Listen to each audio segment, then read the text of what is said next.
আশুলিয়ায় হত্যার পর ৬ জনের লাশ পোড়ানোর মামলায় আনুষ্ঠানিক অভিযোগ দাখিল করা হবে আজ। আন্তর্জাতিক অপরাধ ট্রাইব্যুনাল ২-এ আনুষ্ঠানিক চার্জ দাখিল করা হবে। এর আগে গত ১৯ জুন এই মামলার তদন্ত প্রতিবেদন হাতে পায় প্রসিকিউশন। আনুষ্ঠানিক অভিযোগে সাবেক এমপি সাইফুল ইসলাম সহ ১৬ জনকে অভিযুক্ত করা হয়েছে। এদিন সকালে এই মামলায় গ্রেফতার পুলিশ কর্মকর্তা আবদুল্লাহ হিল কাফি, শাহিদুল ইসলাম সহ ৭ জনকে হাজির করা হয় ট্রাইব্যুনালে। গত বছরের ৫ আগস্ট সাভারের আশুলিয়ায় পুলিশের গুলিতে প্রাণ হারান ৫ জন। একজন গুরুতর আহত হন। পরে ৫ জনের লাশ এবং আহত একজনকে পুলিশ ভ্যানে তুলে পেট্রোল ঢেলে আগুন দিয়ে পুড়িয়ে ফেলা হয়। প্রসিকিউশন জানায় এই ঘটনায় ১১ সেপ্টেম্বর মানবতা বিরোধী অপরাধের অভিযোগ এনে আন্তর্জাতিক অপরাধ ট্রাইব্যুনালে মামলা করা হয়।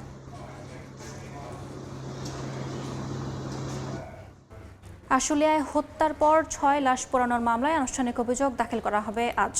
এই মুহূর্তে আন্তর্জাতিক অপরাধ ট্রাইব্যুনালে আছেন আফজাল হোসেন, সরাসরি যাচ্ছি তার কাছে। ৫ আগস্ট শেখ হাসিনার পতনের দিন ঢাকার অদূরে রাজধানীর অদূরে সাভারের আশুলিয়া ঠিক থানার সামনে ৫ জনকে গুলি করে হত্যা করা হয় এবং একজনকে গুলিবিদ্ধ হয়ে তিনি আহত হন। পরে দেখা যায় যে এই ৬ জনকেই একটি প্রিজন ভ্যানে তুলে পুলিশ পাশের একটি বাইক থেকে পেট্রোল নিয়ে এসে পেট্রোল ঢেলে আগুন দিয়ে পুড়িয়ে ফেলা হয়। এই আলোচিত এই মামলার আজকে আনুষ্ঠানিক অভিযোগ ট্রাইব্যুনালের প্রসিকিউশন আন্তর্জাতিক অপরাধ ট্রাইব্যুনাল ২-এ দাখিল করা হবে বলে জানিয়েছেন। এই মামলার সংশ্লিষ্ট যিনি প্রসিকিউটর ফারুক আহমেদ সেই বিষয়টি আমাদেরকে জানিয়েছেন।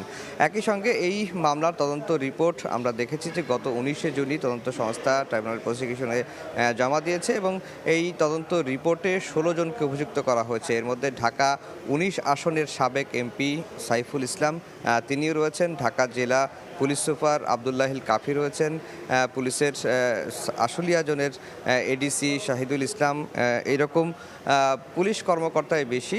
পাশাপাশি আওয়ামী লীগের কয়েকজন নেতাও রয়েছেন এই মামলায় যাকে অভিযুক্ত করা হয়েছে। তাদের বিরুদ্ধে অভিযোগ হচ্ছে যে ছাত্র জনতার উপর নির্বিচারে গুলিবর্ষণ করে ৫ জনকে হত্যা এবং একজন আহত অবস্থায় তাকে মোট ৬ জনকে প্রিজন ভ্যানে তুলে লাশ পুড়িয়ে দিয়ে আলামত নষ্ট করা এবং হত্যার যে মানবতা বিরোধী অপরাধ সেই অপরাধের অভিযোগ কিন্তু তাদের বিরুদ্ধে আনা হয়েছে। এই মামলায় মোট ১৬ জনকে অভিযুক্ত করা হয়েছে। ১৬ জনের মধ্যে ৮ জন কারাগারে রয়েছেন। এরই মধ্যে ট্রাইব্যুনালে ৭ জনকে হাজির করা হয়েছে বলে আমরা জেনেছি বা আমরা দেখেছি। আর বাকি যে আসামিরা রয়েছেন বাকিরা পলাতক রয়েছেন। আজকে আনুষ্ঠানিক অভিযোগ দাখিলের পরে যে প্রক্রিয়াটি শুরু হবে সেটি হচ্ছে যে আনুষ্ঠানিক অভিযোগটি আমলে নেবেন ট্রাইব্যুনাল। প্রসিকিউশনের বক্তব্যে যদি আদালত সন্তুষ্ট হন তাহলে অভিযোগটি আমলে নেবেন। আমলে নেয়ার পরে যারা পলাতক আসামি রয়েছেন তাদের বিরুদ্ধে আবারও পুনরায় গ্রেফতারি পরোয়ানা জারি করা হবে।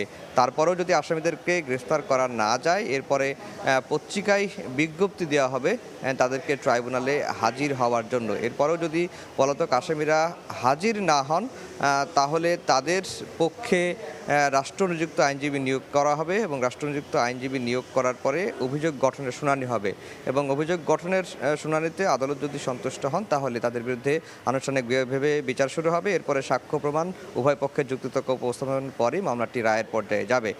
মোটামুটি যেটি বলা চলে যে আজকে আশুলিয়ার যে ৬ লাশ পোড়ানোর মামলায় আনুষ্ঠানিক অভিযোগ দাখিল করতে যাচ্ছে প্রসিকিউশন। এ নিয়ে মোট ৪টি মামলার আনুষ্ঠানিক অভিযোগ দাখিল করা হবে এবং ৪টি মামলার আনুষ্ঠানিক বিচারের শুরু হয়ে গেল এটি বলাই যায়। তো এই ছিল আন্তর্জাতিক অপরাধ ট্রাইব্যুনাল থেকে আমার কাছে সবশেষ খবর। সরাসরি যুক্ত ছিলাম আন্তর্জাতিক অপরাধ ট্রাইব্যুনাল থেকে।